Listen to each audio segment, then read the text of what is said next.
So this is She Remembered Caterpillars, which is an artsy title for a game if I've ever heard one. Um, it's really the best analogy I can come up with for the kind of game this is that it's like a not untying game. It's a game where you're presented with a tangled set of movements you need to make with a bunch of different rules that you have to follow. And the process is all about just trying to sort of reverse engineer. Okay, I need to get these people over here, but there's a bunch of rules they have to follow to get there. How do I reverse engineer the path that they have to take? So I've been playing it for a couple of days on my silent lunchtime streams. So I've made it pretty far. I think I've made it pretty far. So here are the basic rules. I've got to get these guys to stand on these launch pads. If I can get a guy on each launch pad, then they all helicopter away, and I've succeeded at the level. So I can move the guys, move them around to different hexes. I can make them stand on things. If I make them stand on buttons like this, it'll eventually extend bridges. I can also combine these guys. So a red guy and a blue guy merge together, make a purple guy. So all of the elements of this scene, the bridges, the gates, they're all about which color can follow which path. So bridges, the color of the bridge tells you the color you must have in order to cross. So a red guy can cross a red bridge. A blue guy cannot cross a red bridge.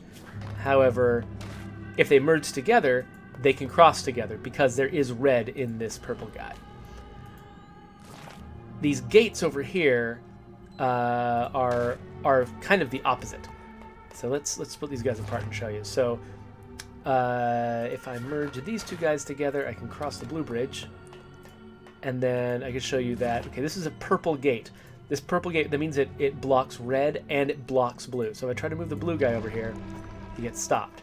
But the yellow guy is neither red nor blue, so he can go through it just fine. And then on top of all that, we've got these little jobbers, which can add and remove color from characters. So the red ones can add and remove the color red, yellow one's yellow, blue one's blue. And so this entire game is about trying to figure out how to get guys on pads. And so, yeah, looks like Kirisu says, not being able to understand the basic color wheel is coming back to haunt me again. Cloudcraft points out you can also look at the shapes. The shapes don't have the same intuitive connections that the colors do. So if you were colorblind, this game would be harder to follow. You'd have to memorize, the relationships between the shapes. Though the shapes are really helpful. Like if you get the blue and yellow together, they become a teardrop, which is like a circle and a triangle combined. And similarly, a circle and a square together become an arch. And these two guys become some kind of hedron. Some manner of hedron. So, my goal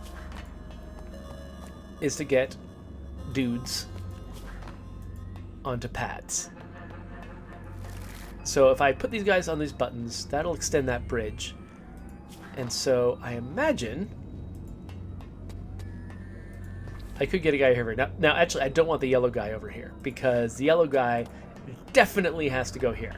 How do I know that? Because this blocks all reds and all blues. So I've got a blue guy and a red guy, and I've got they have the ability to make people blue and red.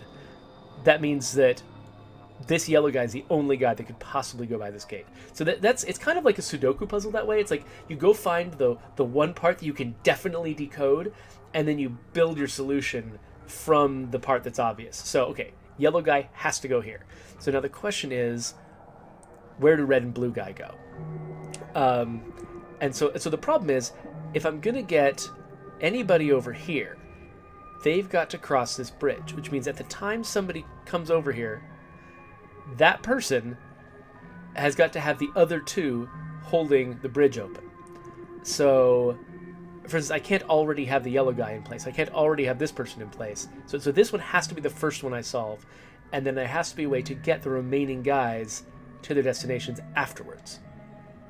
But that's a challenge, right? So, because that means that somebody is going to have to move from this button over to here, and somebody's going to have to move from this button over to here, or vice versa. Oh, actually, there is another solution. It's not... The yellow guy doesn't necessarily have to be the guy who goes over here. I just realized there's another way to pass these gates. So the bridges require a color. And so what that means is if I take the color off this red guy, he can't cross the bridge anymore. You have to have the color to cross the bridge. But white guys can go through these gates. So actually, I was probably wrong about this yellow guy. That's probably a red herring. I don't know that I need a yellow guy to go there. I could send a white guy up that way.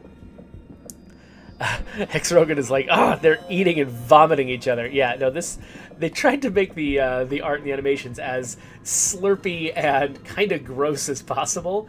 Just because, I mean, you know, when you've got a fairly simple puzzle like this, made out of fairly simple... Go to bed. Go to bed. Made out of fairly simple elements, you could make it visually very boring and straightforward, and people would solve it, but they wouldn't really, you know, engage with it as much. Remember, having these slurpy, splishy characters all over the place really makes a big difference. So to just sort of being able to remember this game and sort of think of it fondly engages your brain on a couple different levels. Okay, so I'm going to need to get a character over here first. When I get the character over here, I'm then going to have to move two characters. One character's going to have to go to this spot, and another character's going to have to go to that spot. So ideally, I'll have a red guy over here and a red guy over here.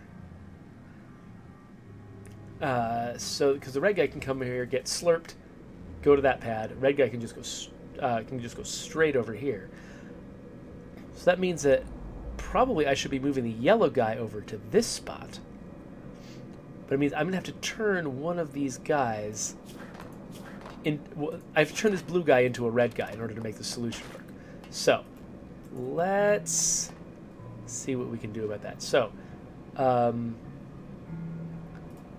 let's split him apart.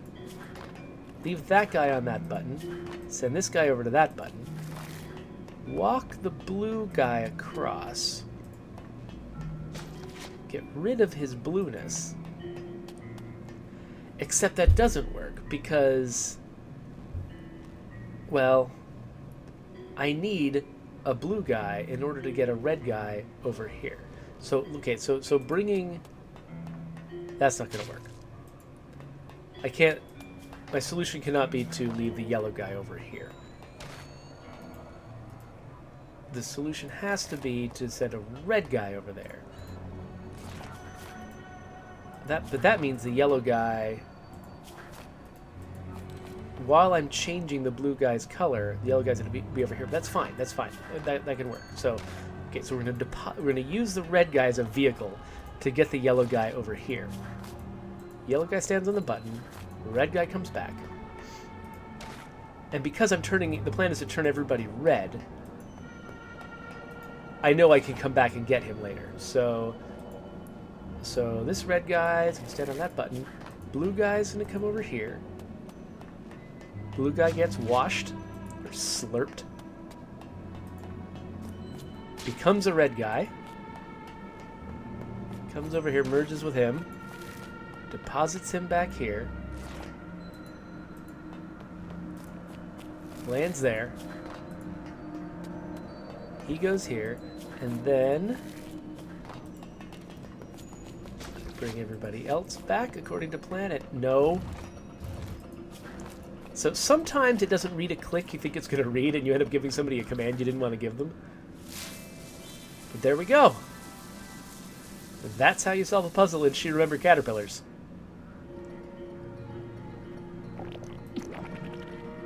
Sometimes these take me quite some time.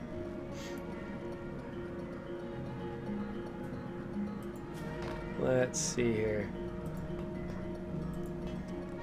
So... Yeah, my kid's constantly attacking me as reminding Cloudcraft games of the time you spent as a camp counselor. Just you know, when your job is to make sure that children are being calm and sedated, it's like the more important it is for you to get that done, the more impossible it becomes. All right, so I've got to get somebody on this pad, somebody on this pad, and somebody on that pad. This one obviously cannot be a yellow person. This one can neither be a red person nor a yellow person. So they've got to be either blue or white to get through this gate. And this one, somebody needs a little bit of red to cross over here. So I can make somebody blue to get them across this, but I'm going to have to...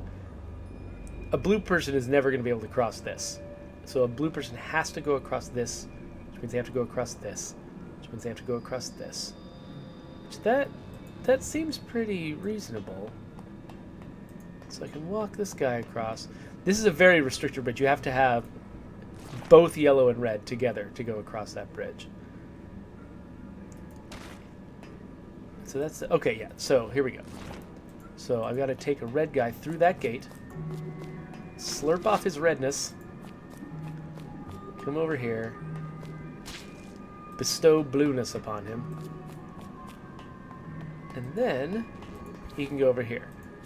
But that's not where we're sending him, is it? He's sending him over there. So it means I need to send... Did I need to already have a red guy? I needed to already have a red guy over there to bring him back. So he could then transport the blue guy all the way over here. Then he'd be yellow again. But then he could deposit a red guy over here to go through this.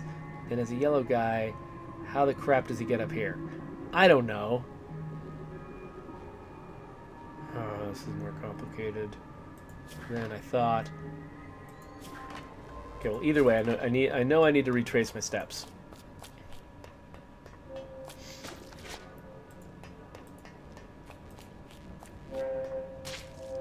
So this is definitely an incomplete solution here, but I'm just trying to kind of try things out.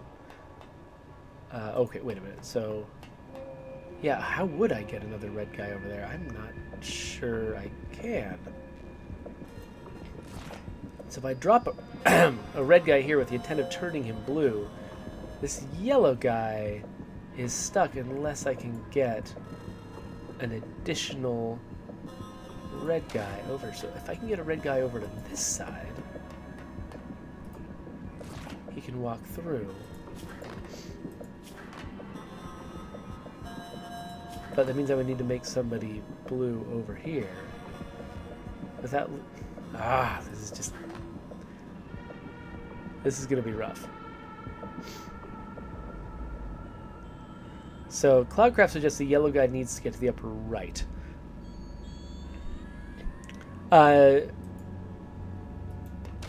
So Kirsu, orange is just mixing yellow and red with no blue in it. Okay, so Terapat is saying drop a red guy on the bottom right. Okay, you guys are giving me incomplete solutions to this, unfortunately. Now and then somebody will make a suggestion where I immediately grasp what they're talking about, but a lot of the time that's not what happens. So I drop a red guy down here.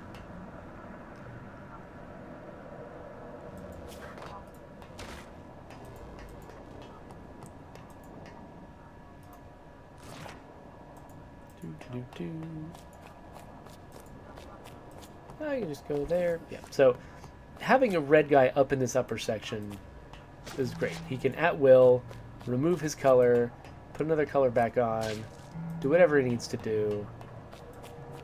A red guy up here can either be the red guy who goes up here in the end, or he can be the blue guy who comes down here. The real question...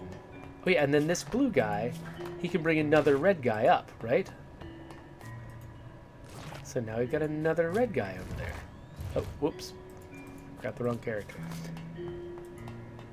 So these two are pretty solvable. The question is, how do I get the yellow guy over here? And the thing is, I can't. There's no way to get yellow across this gate. So it has so it has to be the yellow guy who comes across here. That means that I need...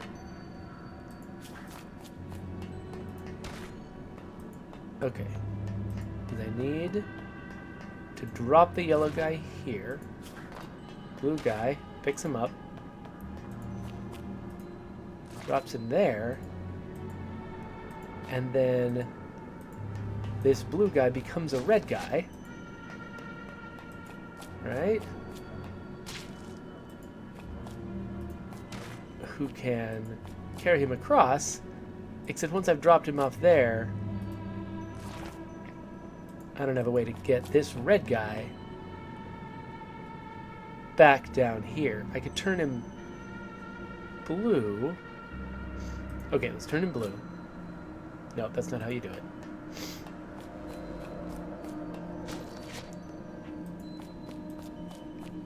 If I turn this guy blue,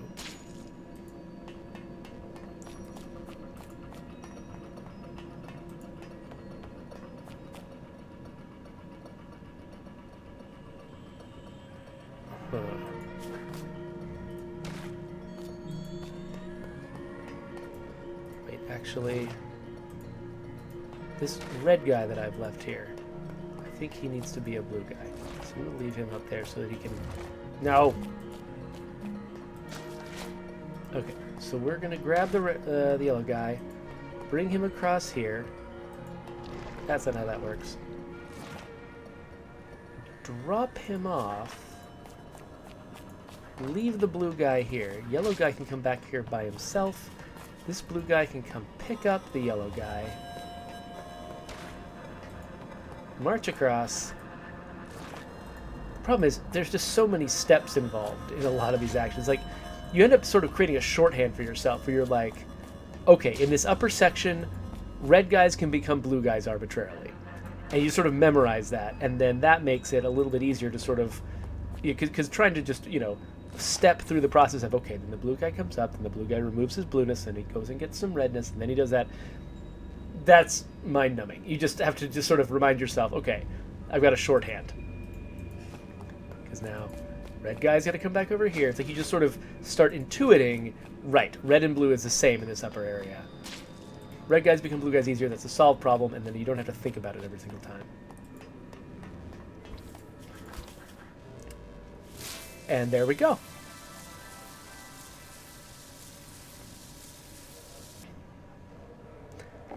Yeah, so to remind newcomers of the rules, the bridges say you have to have this color somewhere in you in order to get across. The gates say you cannot have this color. If you have this color, I will block you. It's a pretty simple pair of rules, right? But it... oh, man. Okay, so I've got 3 different color sploochers now. I've got 3 characters. 3 pads. So it looks like I'm going to have to somehow march an orange guy across this and deposit 2 characters here, while another character is already in place over here. So somebody's turning yellow. And the question is, okay, how am I going to get an orange guy over here? It seems like I'm going to need a blue guy to ferry a red and then ferry a yellow across this. And so the blue guy and the red guy can come through this side. The yellow guy can only come through this side. And so a red guy's going to have to make someone yellow. A red guy's going to have to ferry the yellow guy over here, drop him off. Yellow guy comes over here. And then, okay, so we've got elaborate procedure. Whenever the blue guy ferries everyone across, comes through here, he can turn into a yellow, cross the bridge, turn into a red, cross the bridge, and end up here. So once I have a blue guy, a yellow guy, and a red guy over here, I've solved it. So the question is, so we need to get a blue guy and probably a red guy through there. Actually, the red guy could come through here just as easily. So probably a blue guy through here, a red, and a yellow through here. This doesn't seem too bad. Okay, so bring a blue guy across.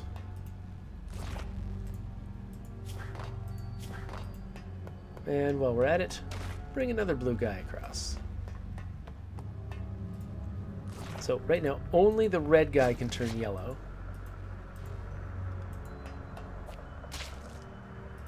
Then he can ferry blue guys across. So again, we were going to have a blue guy and a red guy. Nope. Not you. You. But we need to turn the blue guy red first. But we can't get a white guy across this. And so what we're going to have to do instead, turn him yellow first, then turn him white again, then turn him red, then yellow guy comes and grabs him, ferries him across. And so now the yellow guy, oh wait, no, the yellow guy's got to, crap. Okay. We have to deposit a yellow guy back here. So that means this guy has got to become a yellow guy temporarily in order to grab this guy, bring him across, and then say, I am no longer a yellow guy. Now I am a blue guy. Now we are a purple guy. We can come through here. Yellow guy can come through here. Blue guy drops off red guy. Blue guy drops off yellow guy. Blue guy marches over here while these guys merge together. Oh, wait. Oh, you're right. He has to take that route.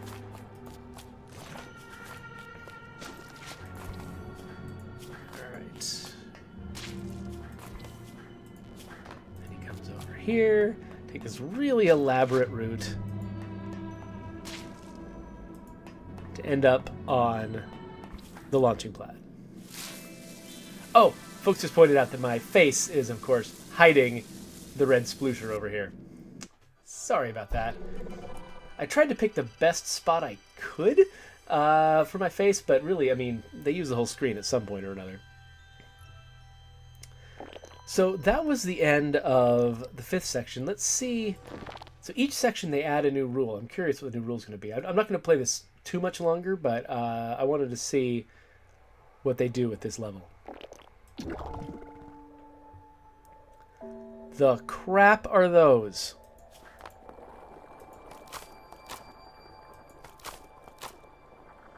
What? Oh, they're a one-way gate.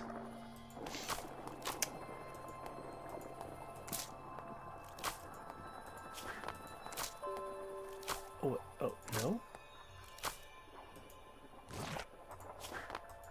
And it will only take one character at a time. Oh, that's interesting. One thing about these puzzles, by the way, everything you do in the puzzle is reversible. Like, there's nothing you do where you destroy something or permanently change something. Like, anything that you can do one direction, you can do back the other direction. You can complete an entire series of actions and then do the opposite of those actions going the other way, which means you can never get stuck. There's no such thing as getting stuck in this game. You can get confused, but that's different from getting stuck. Drac is saying that being in the lower left corner is probably a better choice for this game, and he's probably right. But there we go. Look at that. I'm over here now. So let's figure out the first simple puzzle here, and then we'll probably be done. So yeah, so this complicates things because I'm used to being able to just arbitrarily send people, once a path is open, just send people back and forth. But basically, I have to always keep somebody up here because if once I come back down, I can't bring this guy down until I send somebody back for him. So, problem is we need to get the red and the yellow down across here. So that means I need to send someone up here to take the red guy's spot. I see how this works. So yeah, they're really kind of teaching the mechanics of this, that basically you have to constantly be making trades back and forth to get across these beetles.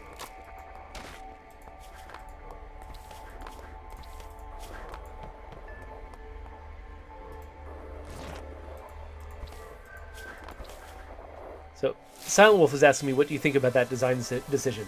Unfortunately, I'm not sure when he typed that, so I don't know which design decision he's talking about.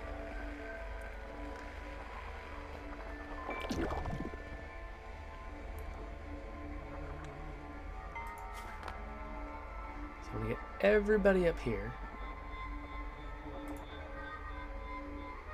So I could send... So I could send a guy across here and a guy across here. The problem is, what I need is a yellow and a blue guy to be... I mean, yellow and a red guy to be over here. So we can do that trade. Except then that leaves a blue guy over here. He can't go anywhere. I get him across here, but no further.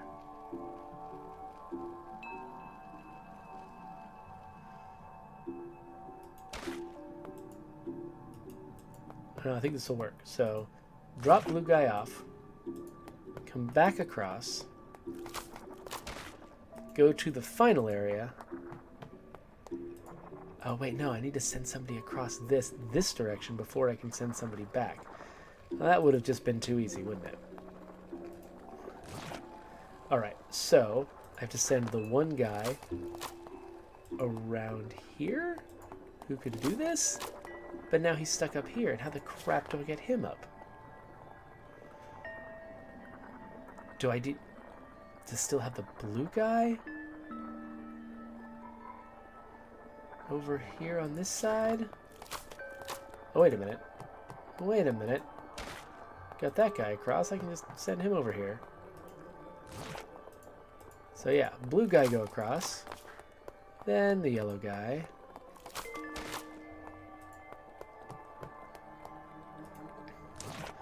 Yeah, no, Silent Wolf is asking me about the design decision specifically to make everything you do in this game reversible. Yeah, I think it's a necessary design decision. I think that this game, if you did things that permanently stranded you somewhere, it would be a very different experience. It would be just constantly resetting and resetting and resetting. And the thing I like about it is that when the moves are reversible, then that means that you can just sort of slowly eke your way towards a solution. Like you see me a lot of times, I'll pursue a partial solution just to see a new lay of the land, so that I can then take another small step, and sometimes I end up having to do elaborate things to backtrack to make a new decision. But it means that I can spend time just sort of living in the puzzle instead of resetting and memorizing things. That's another thing. They can make the solutions much more complex because I don't have to get everything right the first time. I can always go down one path, back it up, go down another path, make a quick correction, and just sort of spend time living in the puzzle and eking my way towards a solution rather than having to perfect it before I can even really start. So I think the experience of playing this game is a lot better because they made that choice. So I think for this evening, I mean, I don't want to, get all the way to the end of the game or whatever. This is, I think this gives you a really good sense of what kind of game this is. I'm definitely planning to play it all the way to the end, though. I'll probably make it a regular on my lunchtime streams because I'm having a lot of fun with it, and it's kind of a fun, little game to noodle with between other activities. So we will exit. And that was